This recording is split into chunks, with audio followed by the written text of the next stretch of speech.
I'm a tea sommelier, and the secret to making the best iced tea is to cold brew it. Here I'm making 5 different cold brew teas using tea sachets. You can use tea bags or loose tea. I like to cut off the tea tags before I submerge the tea sachets in water. This is all it takes. It's so easy. You put tea and cold or room temperature water into a pitcher or glass container, cover it, and put it in the refrigerator overnight or 8 to 12 hours. You really can't mess this up since it'll taste great, whether it's in the refrigerator for 8 hours or 40 hours. After the cold brew, take out the tea sachets and you're done. I've tasted and tested all the different ways of making iced tea, and cold brewing is by far the best. And as a bonus, it doesn't involve hot water, so it's perfect for those hot summer months. I'm a tea sommelier, and welcome to my cold brew tea series where I make a new cold brew every week this summer. This is a strawberry basil cold brew tea. I have a cold brew tea formula, which is tea plus 1 fruit plus 1 citrus plus 1 herb. For this week's cold brew, I'm using loose black tea, fresh strawberries as my fruit, lemon as my citrus, and basil as my herb. Put everything into a container and add water. Make sure the tea is in contact with the water so it gets a proper steep. Place it in the refrigerator for 12 to 24 hours. I left this one for 24 hours. Strain out the solids and the tea is ready to drink. You could keep it in the refrigerator for another 3 days. It's so refreshing on a hot summer day. If you do anything today, this should be it.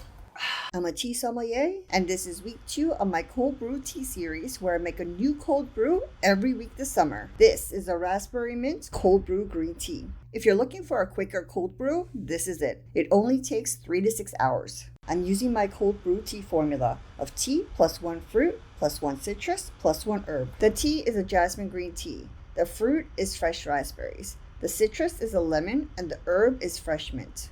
Here's the thing about green tea. You can't cold brew it for too long since it will get bitter. I don't cold brew green tea for more than 6 hours. Before you cold brew, make sure you wash everything, including the lemon. You want to get rid of any dirt or bacteria. A couple of notes. Use cold or room temperature water. There's no need for hot water in cold brewing. The lemon rind can get bitter, so if you want, you can remove it. You can use loose tea, tea bags, or tea sachets, whatever kind of green tea you have. Store the cold brew in an airtight container in the refrigerator and drink within 3 to 4 days.